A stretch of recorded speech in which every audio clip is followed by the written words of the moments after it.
스바냐의 말씀이 오늘 우리들에게 또한 하나님께서 허락해 주신 말씀입니다. 스바냐는 요시야 왕 때 활동한 예언자로 오늘 본문은 말하고 있지요. 요시야 왕 때라면 요시야 개혁이 일어나는 그러한 우리의 기억 속에서 또한 하나님의 말씀 가운데 선한 왕의 이름으로 일컬어지고 있습니다. 그런데 문제는 뭐냐면 요시야 왕 때보다 앞선 두 임금 므낫세 왕과 또한 아몬 왕 때 이스라엘이 매우 패악하였다라는 것이죠. 극도로 패역했다라는, 하나님 앞에 불순종하는 것을 넘어서서 우상 숭배에 극에 달했던 시대였습니다. 그래서 그 영향이 온 사회의 백성들에게 여전히 존재하고 영향력을 미치고 있던 시대였다는 것이죠. 이것이 더 큰 어려움이 뭐냐면 그렇게 사는 것이 잘못된 것이라는 것을 잘 받아들이지 못하는, 왜냐하면 자기 아버지, 자기 할아버지 때도 그렇게 살아왔고 별일 없었다라는 것이죠. 또한 하나님의 말씀이 선포되었음에도 불구하고 요시야 때에 개혁이 일어났음에도 불구하고 그 개혁이 백성들에게도 미치지 못하는 상황이 되어버렸다는 거예요. 사람이 한번 물들면 그것이 바뀌기가 참 힘들거든요. 특히 하나님을 떠난 그러한 악한 삶의 자리, 그 영향력은 매우 깊습니다. 그래서 이것은 고쳐나가기가 힘들고 또한 사람들은 금방 성급하거든요. 내가 이만큼 고쳐나갔다면 그에 대한 변화나 응답이 바로 와야 된다고 생각을 하는데 그렇지가 않잖아요. 악한 일은 눈에 쉽게 띄지만 선한 변화는 그렇게 눈에 쉽게 띄지 아니하고 쉽게 일어나지 아니합니다. 마치 땅속에 심기운 씨앗과 같은 것이지요. 그래서 비록 눈에 보이지 않는다 할지라도 심겨진 씨앗을 믿고 끝까지 포기하지 아니하고 해야 할 일들을 계속 묵묵히 해 나가는 일이 있을 때 정한 때가 되어서 또한 일정 기간이 지난 후에 그것이 싹이 나지고 또한 자라게 되는 일들이 벌어지는 것이죠. 근데 그것을 참지 못하고 내가 이렇게 변화되었는데, 이렇게 고쳤는데 왜 증상이 변화가 안 나타나느냐? 그러므로 아무 소용이 없다, 옛 것이 좋았다, 익숙한 게 좋았다, 이렇게 돌아가는 게 우리 인간의 연약한, 누구나 갖고 있는, 저를 포함해서 여러분도 마찬가지겠지만 그게 참 안타까운 모습이라는 것이죠. 이스라엘 백성들이 그러했다라는 것입니다. 그래서 하나님께서 3절의 말씀 함께 읽어볼까요? 3절입니다. 함께 읽어보겠습니다. 내가 사람과 짐승을 진멸하고 공중의 새와 바다의 고기와 거치게 하는 것과 악인들을 아울러 진멸할 것이라. 내가 사람을 땅 위에서 멸절하리라. 나 여호와의 말이니라. 이 말씀이 언제 선포되었다고요? 요시야 왕 때. 사회의 악함이 여전하더라는 것이 더 심해지고 있다는 것이죠. 사람뿐만이 아니라 짐승들까지 다 모든 생명을 다 멸절하시겠다라는 것입니다. 그만큼 그 타락의 영향력이, 그 습관이 짐승들에게까지 영향을 미칠 정도로. 그렇다면 짐승들은 뭘 잘못했길래 그러느냐? 짐승들이 우상 숭배를 하느냐? 아니죠. 문제는 뭐냐면 사람의 악함으로 인해서 피해를 보고 어려움 당하는 이들이 또한 생물들이 짐승들이라는 것이죠. 인간의 욕심에 의해서. 오늘날 우리들 사회 속에서, 이 세계 속에서 그런 모습이 너무 잘 드러나 있지 않습니까? 사람의 탐욕이, 또한 더 쉽게 더 많이 가지고 더 많이 누리고자 하는 욕망들이 오늘날 이 세계 생물들을 얼마나 힘들게 만들고 이 세계 환경을 더럽히고 있는지 우리는 너무나 잘 알고 있잖아요. 그것을 보면서 우리는 아, 환경이 공해구나, 생물들이 어려움을 당하고 있구나를 넘어서서 그렇게 되고 있는 원인이 인간의 탐욕이라는 죄악에 있다는 것을 볼 줄도 알아야 한다는 것이죠. 하나님께서는 유다 백성들을 아무튼 진멸하시겠다고 합니다. 진멸이라는 단어가 사용될 정도입니다. 왜 그렇게 되었느냐? 우리 4절의 말씀 함께 읽어볼게요. 4절입니다. 함께 읽겠습니다. 내가 유다와 예루살렘의 모든 주민들을 위해 손을 펴서 남아있는 바알을 그곳에서 멸절하며 그마림이란 이름과 및 그 제사장들을 아울러 멸절하며. 왜 멸절하시겠다고 합니까? 이스라엘 백성이 만연해 있는 것들 가운데 무엇이 있다고요? 바알 숭배가 있다는 거예요. 바알의 대표적인 특성이 뭔지 아십니까? 풍요입니다. 욕망입니다.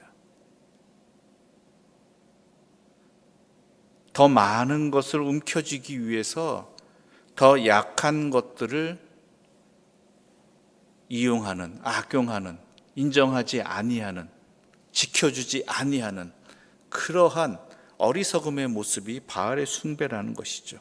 분명히 하나님을 믿는다고 하면서도 하나님을 믿는 목적이 어디에 있습니까? 하나님 말씀에 따르는 것이 아니라 자기들의 풍요에 있다라는 것이죠.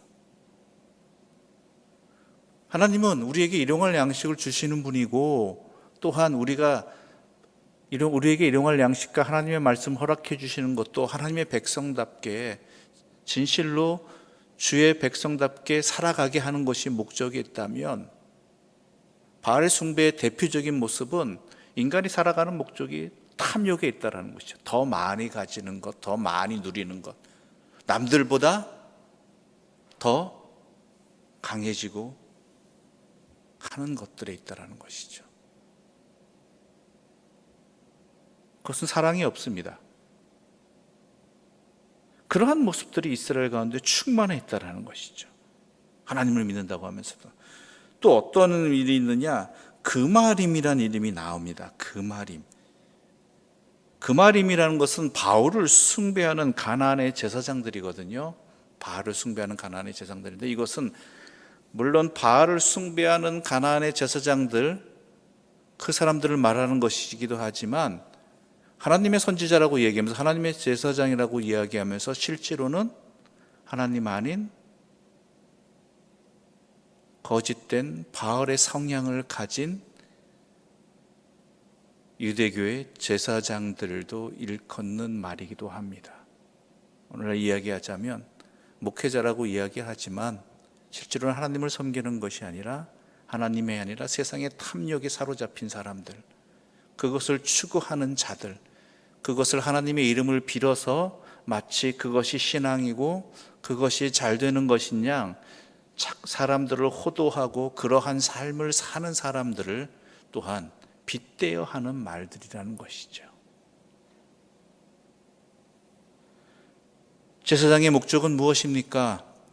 하나님께 제사드리고 하나님께 충성하는 것입니다.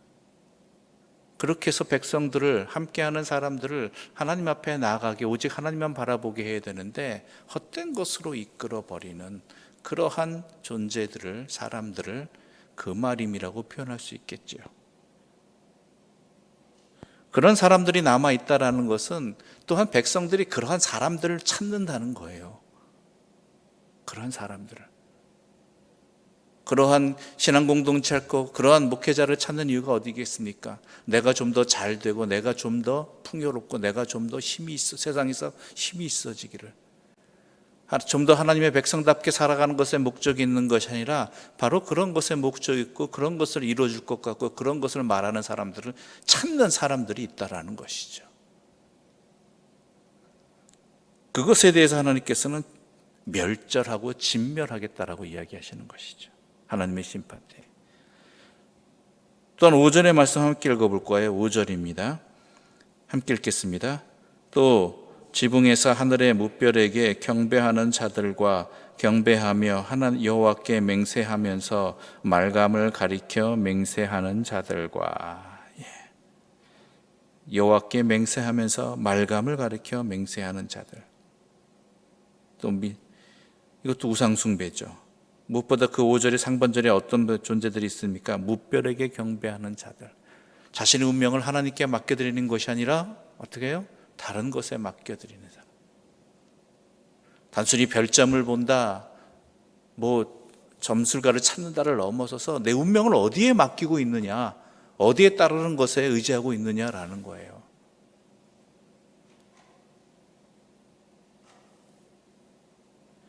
또한 여호와냐 아니면은 우상이냐, 이것을 분명히 하라는 거예요.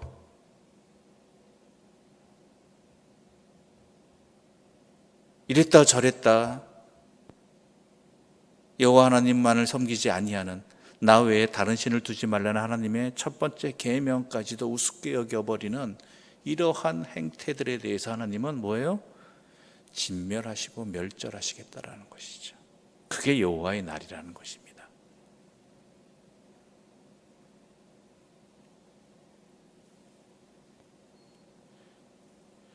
또 6절의 말씀 함께 읽어보겠습니다. 6절입니다. 함께 읽겠습니다. 여호와를 배반하고 따르지 아니한 자들과 여호와를 찾지도 아니하며 구하지도 아니한 자들을 멸절하리라. 하나님을 찾지도 않는 자들을 멸절하리라. 구하지도 않는 자들을, 하나님을 배반한 자들을 내가 멸절하리라. 하나님은 철저하신 분입니다. 분명하신 분입니다. 지금은 오래 참고 계실지 모르겠지만 결국은 그 참음에는 끝이 있고 결론이 있다라는 것이죠. 우리 하나님을 허투루 보지 말라는 것입니다. 그리고 이 말씀이 어느 때 선포된 겁니까? 요시야 때 선포된 거란 말이에요. 그 이야기는 뭐냐? 지금 요시야를 통해서 하나님께서 하나님의 말씀을 찾게 해주시고 그 말씀에 따라서 개혁하게 하시는 그런 상황에 있으니 이스라엘 백성 너희들도 어떻게 해요? 이러한 삶의 자리, 너희들의 모습이 지금 이러하다. 너희들의 이러한 모습은 여호와 하나님의 진멸을, 결론을 심판을 받을 수밖에 없는 그러한 상황이니까 뒤돌아보지 말고 떠나라라는 것이죠. 그 자리에서, 그 상황에서. 돌이키라는 이야기입니다. 그렇지 아니하면 그 심판의 날이 너무나도 확실하게 드러나게 됩니다. 이 기회를 놓치지 말라는 것이죠.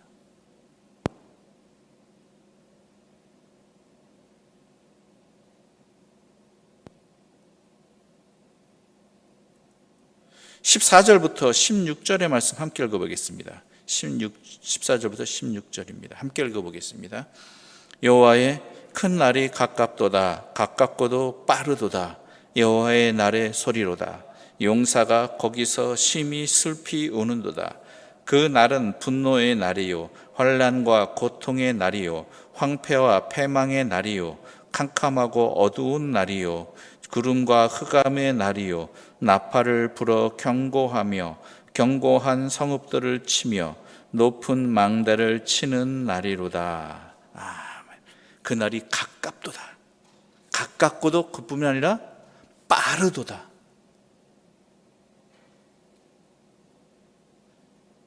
그것이 여호와의 날이다. 그러므로 뭐예요? 지체 말고 돌이켜라. 확실히 해라. 이것이죠.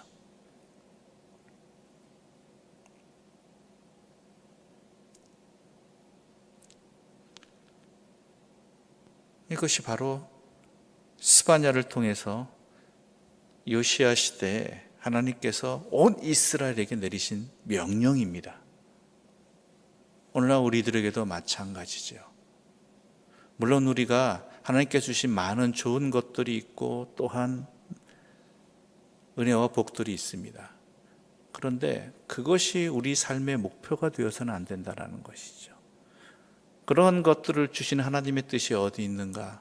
그뿐만이 아니라 나의 삶의 모든 자리에서 내가 여호와를 섬기고 있는가, 아니면 여호와를 섬긴다고 말하면서 다른 헛된 것들을 의지하고 붙들고 있는 것이 아닌가?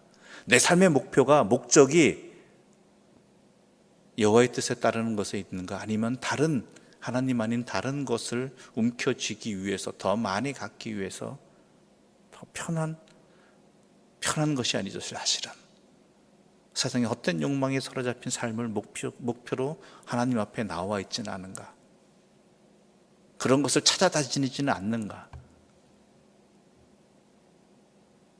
하나님이 진멸하시고 멸절하시고자 하는 그러한 모습이 나의 모습은 아닌가? 이 말씀을 통해서 우리는 분명히 깨달아야 되는 것입니다. 하나님께서는 이 새벽에도 우리에게 여호와의 말씀을, 진리의 말씀을 허락해 주셨습니다. 그 이야기는 이 말씀을 통해서 우리 자신을 돌아보고 하나님 앞에 돌이키라는 것이고, 돌이킬 때 하나님께서는 기쁘시게 맞아주시고 회복시켜 주시고 이끌어 주신다는 것이고, 그것에 대해서 여호와를 믿는 믿음뿐만 아니라 거기에 빠르고 확실하게 지체하지 말고 응답하라는, 조금 더 시간이 있겠지, 조금 더 여유가 있겠지, 조금 더 참으시겠지, 그러한 착각 속에서 벗어나라는 주님의 강력한 사랑의 소리가 우리에게 허락된 것입니다. 이 말씀 앞에 우리 자신을 돌아보고, 내 자신을 돌아보고 응답할 수 있는 주님의 사람들 되시기를 간절히 소망합니다. 기도드리겠습니다. 하나님 아버지, 감사합니다. 이 새벽에도 주님의 말씀을 통해서 우리 자신을 밝히 돌아보게 해주시고 깨닫게 해주시고 갈 길을 알려주시니 감사합니다. 여호와의 말씀이 요시아 때에 허락되었고 그 말씀에 또한 능력이 나타났지만 아직도 사람들은 그 말씀 앞에 자신의 삶을 고치지 아니하고 있는 모습, 돌이키지 아니하는 모습을 안타깝게 여기면서 하나님께서는 스바냐의 말씀을 선포해 주셨습니다. 그 스바냐를 통해서 주신 말씀이 오늘 우리들에게도 들려지고 있습니다.